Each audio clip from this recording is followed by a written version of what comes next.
So, hello everyone, welcome back to Hollywood.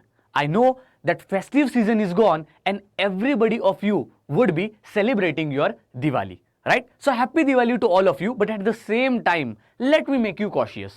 हम सब जानते हैं कि दिवाली हम जोरों शोरों से सेलिब्रेट कर रहे, but at the same time जितने भी नाबार्ड एस्पिरेंट्स हैं उनको ये बात जाननी होगी कि 19 तारीख को 19 नवंबर को आपका फेज 2 का एग्जाम है. दैट्स वाई मैं ये नहीं कहूंगा कि आप बिल्कुल दिवाली सेलिब्रेट मत करो, नहीं, मैं ये नहीं कह रहा हूं. Rather than that I would be telling you कि जो भी आप दिवाली का सेलिब्रेशन कर रहे हो, हर दिन आप 8 to 9 hours study preparation time जो है वो निकालो. ओके, सो 8 to 9 आवर्स आप स्टडी कर सकते हो इन स्पाइट ऑफ अगर जितना भी आप सेलिब्रेशन दिवाली का कर रहे हो. At the same time we all would be knowing कि ये 3 दिनों में हम इतने बिजी हो जाएंगे कि शायद से हमारा प्रिपरेशन कहीं पर पीछे छूट ना जाए इन सेलिब्रेशंस और इन फेस्टिव सीजन्स में. And that is why today let's discuss with in just 10 to 15 minutes कि कैसे हम फेज 2 में एक ऐसा सेक्शन है जो कि बहुत ज्यादा स्कोरिंग है, और ये सेक्शन एआरडी नहीं है, ना ही ईएसआई है, और ना ही ऑब्जेक्टिव और ना ही डिस्क्रिप्टिव है. Yes, I'm talking about English descriptive section, and you would be knowing by looking at the thumbnail only already that how we can write a good essay. अब मैं English descriptive हमें सबको पता है नाबार्ड में 100 मार्क्स का आता है. जब वो 100 मार्क्स का आता है तो उसमें से आपका ऐसे होता है 40 मार्क्स का. तो मैं ये क्यों कह रहा हूं कि ऐसे is always scoring in your English descriptive in your NABARD phase 2 exam. It is because जो 40 मार्क्स आपके ऐसे के लिए दिए जाते हैं, अगर आप प्रॉपर प्रैक्टिस करोगे, अगर आप प्रॉपर डूज एंड डोंट्स करोगे, थोड़ी ऐसी चीजों को अगर आप ध्यान से अगर अपने पास रखोगे, and if you apply them during your practice, definitely आप एक अच्छा ऐसे लिख पाओगे एंड आप एक अबोव एवरेज ऐसे लिख पाओगे. The problem with us all is that when you are doing essay writing, कोई भी इंसान इस दुनिया में एकदम बुरा ऐसे नहीं लिखता है और कोई भी इंसान इस दुनिया में एकदम बढ़िया ऐसे भी नहीं लिखता है. सो आर एम शुड बी जो भी एवरेज ऐसे राइटिंग है हम उससे थोड़ा बेहतरीन लिखे. That let's try to understand that how we can do that in this particular session. So will start our discussion first with the structure of essay. आप सबको पता होगा कि कोई भी ऐसे आप कंसिडर करिए. अब मैं ये यहां पर हम टेक्निकलिटीज में नहीं जाएंगे कि ऐसे की टाइप क्या होती है, कितने टाइप्स होते हैं, फिर वो फिलोसॉफिकल ऐसे डिफिकल्ट होता है कि नहीं, फिर वो एब्स्ट्रैक्ट ऐसे डिफिकल्ट होता है कि नहीं. चाहे दुनिया में कोई भी ऐसे हो, what ever type it is, always remember ऐसे हैज एन स्पेसिफिक स्ट्रक्चर. एक ऐसे का स्ट्रक्चर क्या होता है? सिंपल ये रहा आपके सामने. It has an introduction simple. जैसे फॉर एग्जाम्पल अगर मैं आपको कहूं कि एक ग्रुप ऑफ अननोन पीपल है, उनके साथ जाकर आप इंट्रोड्यूस कीजिए खुद को. How do you introduce yourself? Hi, hello everyone, I am Suraj. This is nothing but opening statement. तो ऐसे पहले हम कोई भी ऐसे की शुरुआत एक इंट्रोडक्शन से करते हैं. So this first part is called as introduction, which is our section 1 of your essay. इसमें आप इधर जनरल स्टेटमेंट्स दे सकते हो, जैसे कि जनरल क्या टॉपिक है, डेफिनेशन, या फिर ये टॉपिक है क्या एक्चुअली, या फिर मुद्दा क्या है.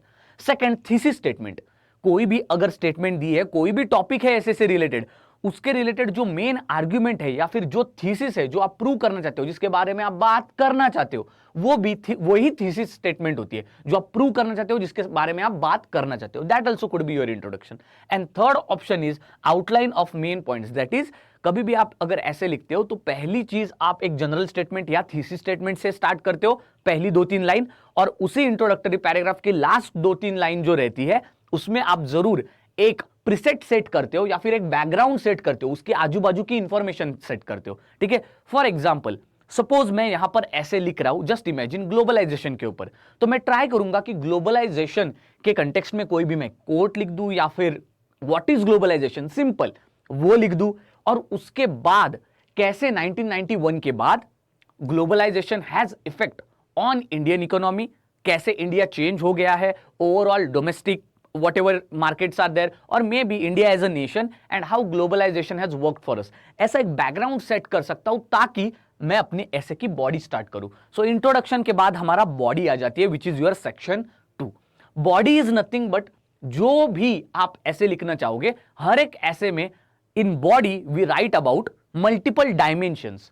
अब जब हम डायमेंशंस चिल्ला रहे होते हैं, बहुत सारे स्टूडेंट्स को ये लगता है कि ये डायमेंशन बोल क्या रहे, dimensions are nothing but multiple questions जो उसी टॉपिक से रिलेटेड है, ठीक है, या फिर मल्टीपल आर्ग्यूमेंट्स जो कि उसी टॉपिक से रिलेटेड है, या फिर मल्टीपल ओपिनियंस, आपके व्यू पॉइंट्स, आप क्या कहना चाहते हो वही आप एक एक पैराग्राफ में मेंशन करके उनको बहुत अच्छी तरीके से डिस्क्राइब कर सकते हो. So these are nothing but your dimensions.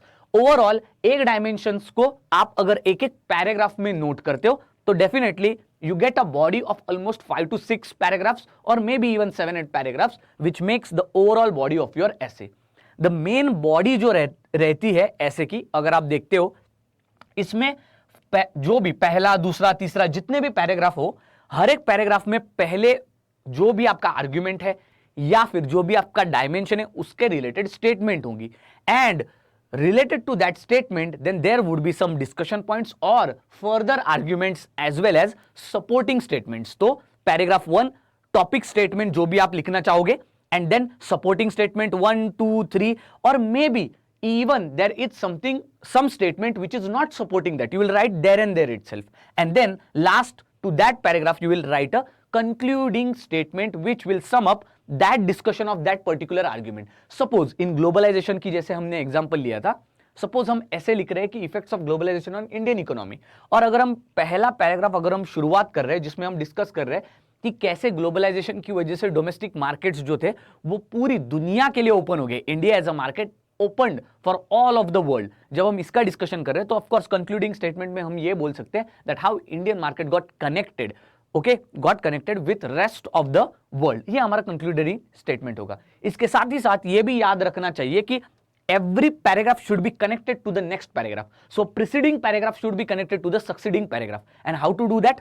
Just by using linking statements. So every paragraph, the end of every paragraph of yours, it should have a linkage statement which would start a new paragraph. So for example, suppose आपका second paragraph, it is talking about the overall effect of globalization on your Indian market, positive as well as negatives, okay, that you can start with the first paragraph ending line that though globalization, Indian market has become open for the world, but at the same time globalization also has massively affected our Indian market as well as overall Indian economy. And then we start with the second topic, which is the same line which we mentioned at the end of the first paragraph. In this way, whatever the examiner is reading, because of these linking statements, here you will understand that there is a flow which is maintained throughout the paragraphs. So a preceding paragraph would be connected to the succeeding paragraph through linking statements, जिससे ऐसे में flow बनता है.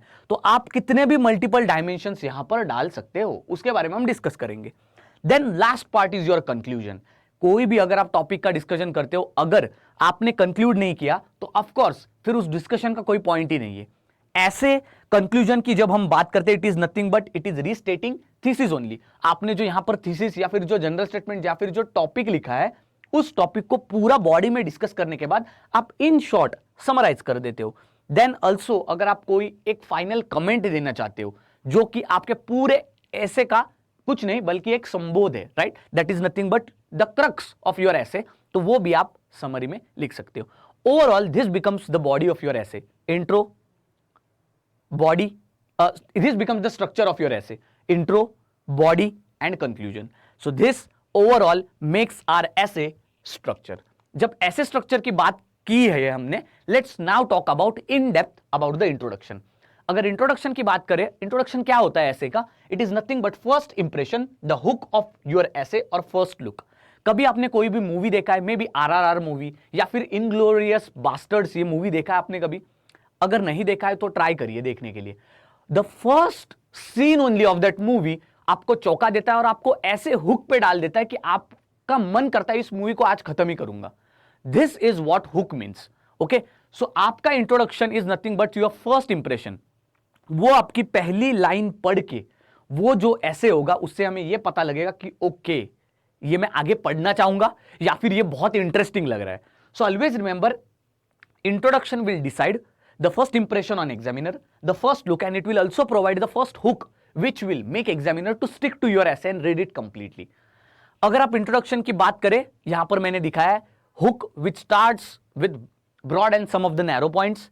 Body अगर हम बात करें तो statement example, so this is also the structure similar to the previous structure which we discuss. तो यहां पर आप देख सकते हो बॉडी, हर एक पैराग्राफ के लिए एक टॉपिक है, and conclusion as we already discuss. So now we understood what is introduction. Introduction क्या है आपको समझ में आ गया, लेकिन इंट्रोडक्शन अगर हम समझ गए तो what are the different ways of writing the introduction. Introduction किस तरह से लिखा जाता है, तो मैं अभी आपको कुछ ट्रिक्स बताऊंगा जिससे आप इंट्रोडक्शन अपना और ब्यूटीफाई कर सकते हो।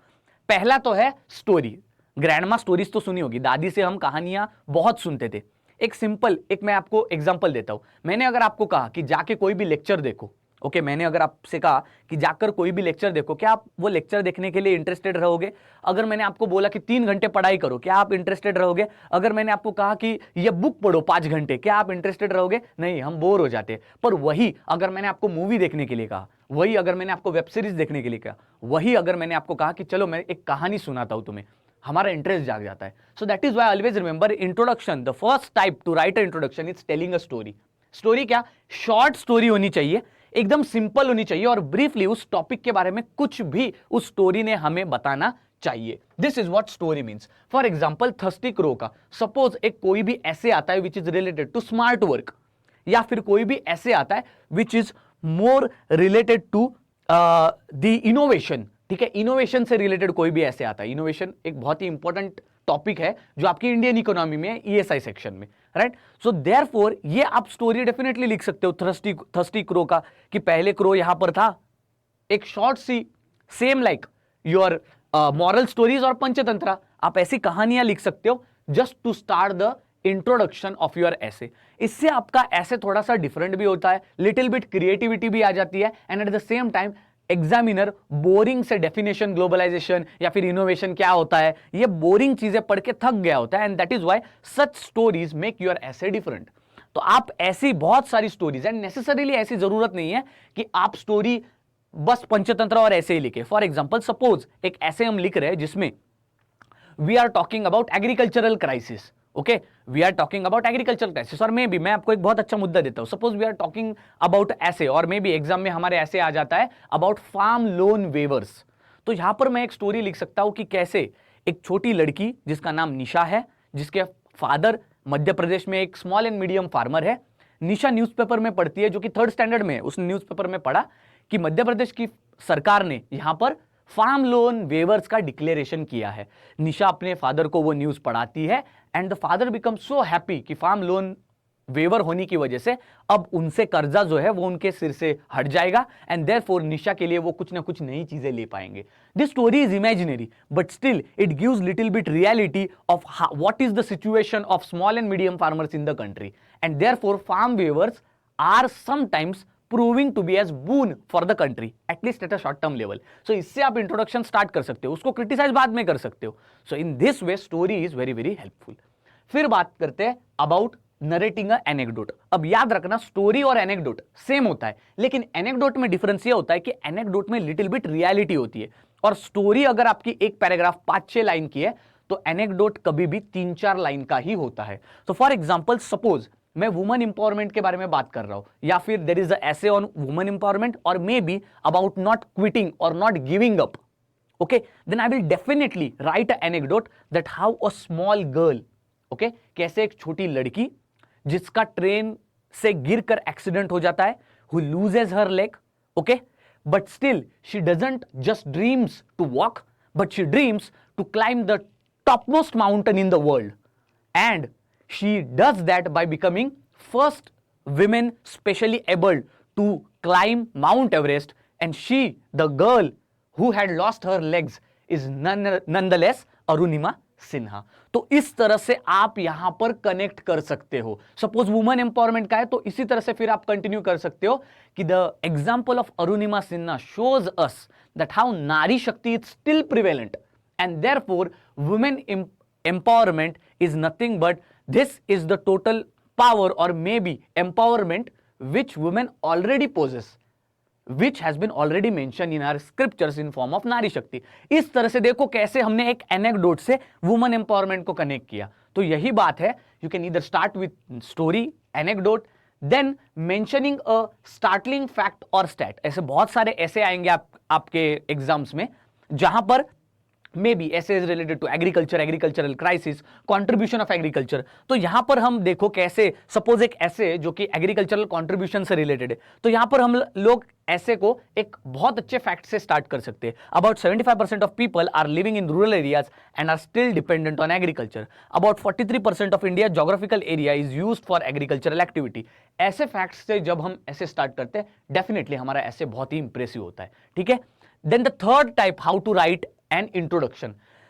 अगर आपने स्टोरी, एनेक्डोट, या फिर अगर आपके पास फैक्ट भी नहीं है, तो आप इवन किसी कोट या फिर किसी पोएम से भी अपने ऐसे स्टार्ट कर सकते हो। For example, suppose freedom, suppose maybe courage, या फिर कोई भी एब्स्ट्रैक्ट या फिलोसॉफिकल टॉपिक है, या फिर कोई भी टॉपिक है which is related to development, growth, then definitely हमारे मन में सबसे पहली पोएम जो आती है, that is where the mind is without fear by Rabindranath Tagore. बहुत ही अच्छी पोएम है, I don't know whether you know it और not.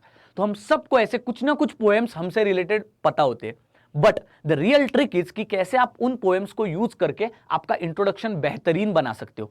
For example, suppose women related, women safety related, या कोई भी विमेन रिलेटेड टॉपिक्स के रिलेटेड अगर आपको एक ऐसे लिखना है, तो कैसे आप एक अच्छा पोएम लिख सकते हो which is related to same topic. Suppose education के रिलेटेड कोई भी टॉपिक अगर है, तो डेफिनेटली मैं मलाला यूसुफजई की लाइन्स लिखूंगा, that the real power doesn't comes through bullets and guns, but rather it comes with small pen which has been holded by the hand of a child. So ये statement एक quote ही तो है, so therefore you can even start your essay's introduction through quote or poem. Then comes providing context to the essay topic. Suppose आपका essay का introduction में suppose आपने story से start किया, किसी भी चीज से start किया, बट फिर भी आपको इंट्रोडक्शन में और कुछ लिखना है, तो डेफिनेटली आप उसका एक प्रीसेट या फिर बैकग्राउंड सेट करते हो by just giving context to it. और कंटेक्स्ट कैसे देना है ऐसे को? सिंपल, उसके बारे में सोशल थोड़ा कुछ आपको अगर पता है और सोशल साइड पता है तो वो लिख दो। हिस्टोरिकल पता है, फॉर एग्जांपल जब हम बात कर रहे थे फार्मर लोन वेवर्स की, तब हम हिस्टोरिकली बात कर सकते हैं वहां पर कि हिस्टोरिकली भी बहुत सारे ऐसे लोन वेवर्स दिए गए हैं। सिमिलरली देन कल्चरल, इकोनॉमिक, ऐसे आप कंटेक्स्ट डेफिनेटली दे सकते हो so as to make your introduction more impressive. Then is defining the terms of the essay. अगर आपको कुछ भी नहीं आता है ऐसे में, तो आपको डरने की जरूरत नहीं है। कभी कभार just making writing a simple essay can also give you good points. Last अगर आपको कुछ भी स्टोरी, एनेक्डोट कुछ भी नहीं लिखना है और आपको कुछ याद भी नहीं आ रहा है, तो the best way to start essay is nothing but writing either the definition of that particular topic, writing what, how and when about the essay. तो इन तीन जस्ट क्वेश्चंस का आंसर दे दो ऐसे टॉपिक के रिलेटेड। सपोज एक essay है जो कि है मे बी आपके पॉवर्टी से रिलेटेड, सपोज एक ऐसे है रिलेटेड टू एजुकेशन और drop out rates in India. Write about what you know, write about how, when, all this things, right, और may be try to define those things. That is also fine if you are not having creativity with you. Then we talk about body. जब हम body की बात कर रहे हैं, थोड़े से जस्ट पॉइंट्स है जो आपको याद रखने पड़ेंगे।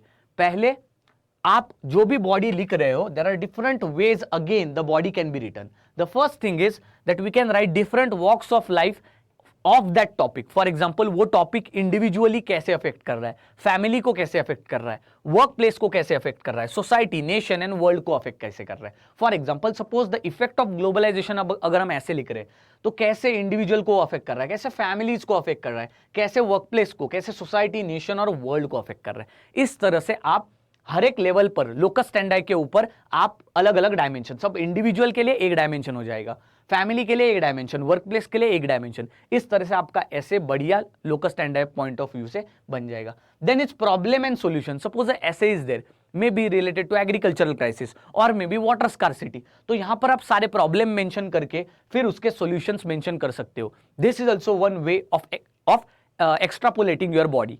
Then debating for and against. अगर कोई भी ऐसा टॉपिक आता है जिसमें कोई भी क्वेश्चन जो आपको पूछा गया है, that topic has been asked in form of question, has been reiterated in form of question. For example, women safety. Okay, तो सपोज वुमेन सेफ्टी के रिलेटेड कोई क्वेश्चन ऐसा ऐसे में डायरेक्टली टॉपिक पूछा गया है, then definitely we should know that we can write debating for and debating against, मतलब जो भी पॉइंट्स उस टॉपिक के रिलेटेड है और जो भी पॉइंट्स उस टॉपिक के रिलेटेड नहीं है।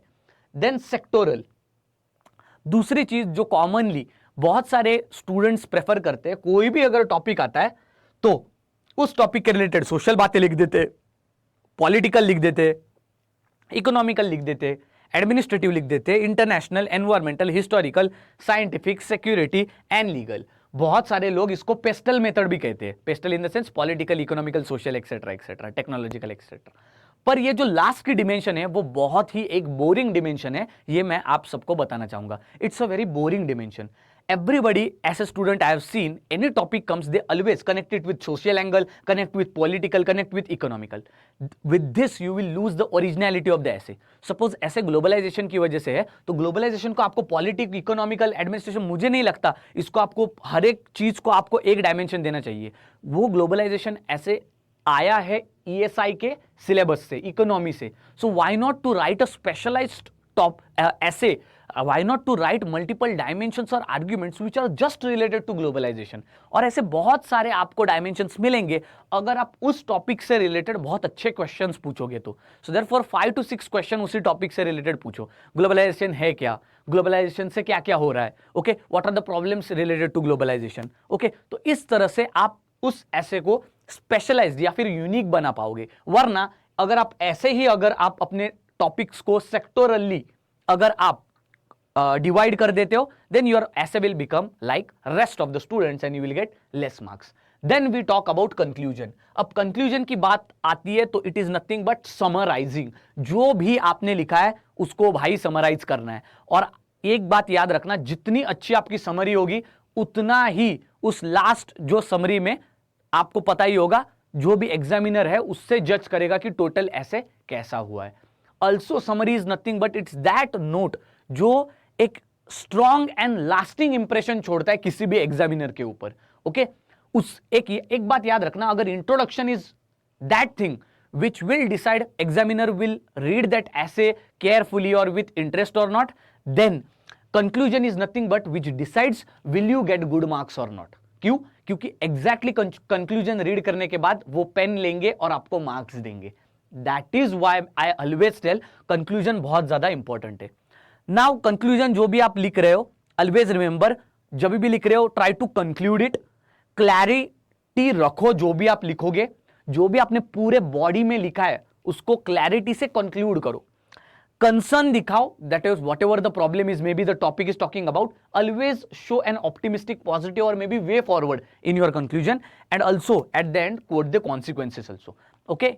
Then how to write conclusion again, अगर हम कंक्लूजन लिख रहे तो हम कैसे लिख सकते? तो पहला है rhetorical paragraph. Rhetorical paragraph in the sense simple, it rhetorical questions are nothing but those do not require the answers like specifically, okay, जिनका आंसर्स नहीं होता है। यस, ऑलवेज जरूरत नहीं है कि उनके आंसर हो ही, तो ऐसे भी आप कंक्लूजन लिख सकते हो। आप किसी पोएम या फिर श्लोक से भी आप कंक्लूजन लिख सकते हो। रेटोरिकली आप अपने इंट्रोडक्शन पैराग्राफ भी स्टार्ट कर सकते हो, वो भी आप कर सकते हो। Rhetorically is nothing but isn't it, ये ऐसा नहीं है, this is what rhetorically means. For example, rhetorical question अगर मैं आपको पूछूं, so it would be, suppose हम जैसे हमने ग्लोबलाइजेशन का एग्जाम्पल लिया था, in same ways I can also tell to you that is really globalisation affecting your life? So इसका आंसर नेसेसरीली यस और नो ऐसा कोई फिक्स नहीं है, राइट। सिमिलरली अगर मैं आपको ऐसा क्वेश्चन पूछता हूं, okay, which is related to safety of women, okay, the safety of women in our country is a huge concern, isn't it? तो ये rhetorical questions हो जाते हैं। When rhetorical questions are asked, at that time you get multiple arguments to talk about. तो इस तरह से आप definitely एक अच्छा ऐसे जरूर लिख सकते हो। पोएम और श्लोक से भी आप ऐसेस को कंक्लूड कर सकते हो, which also has an impact. For example, ये देखो एक अच्छा श्लोक है ये, जो कि एजुकेशन से रिलेटेड है, कि इस श्लोक का meaning it's nothing but that education is the biggest wealth which anyone can have. तो इस तरह से अगर आप ऐसे ऐसे लिखते हो, इट ऑल्सो शोज कि कितना आपका विजन है। एट द सेम टाइम अगर आप देखते हो कंक्लूजन में आपका विजन ऑलवेज होना चाहिए। Vision in the sense what do you see, जो भी आपने टॉपिक में ऐसे के इंट्रोडक्शन बॉडी में जितना भी आपने डिस्कशन किया है, उसके बाद आप फ्यूचर कैसे देखते हो, आप वे फॉरवर्ड, आपका ऑप्टिमिज्म क्या है उस टॉपिक से रिलेटेड।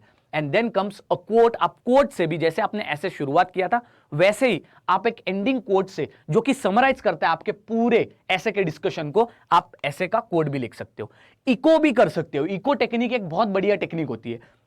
फॉर एग्जाम्पल जैसे हमने स्टार्ट किया था हमारा फार्म लोन वेवर का ऐसे, एक छोटी लड़की, right, I took the example of a girl Nisha whose father is a small and medium farmer. आप उसी निशा से कंक्लूजन कर सकते हो that if farm loan waivers are used properly, if the fundamental changes are done in agriculture, then definitely Nisha could go to a good school and her father could have a better agricultural occupation which can improve the lives of thousands of girls and families like Nisha and her father. तो in that way eco हो गया। देखो introduction में भी निशा था और conclusion में भी निशा था। तो echo is nothing but in introduction you mention something and in conclusion you again mention it to conclude. तो इस तरह से आप इको भी यूज कर सकते हो। So overall these were all the strategies, different ways how to write introduction, different ways how to write body and different ways how to write conclusion. Okay, so I hope this is how you can improve your essay. Thank you very much. See you next time.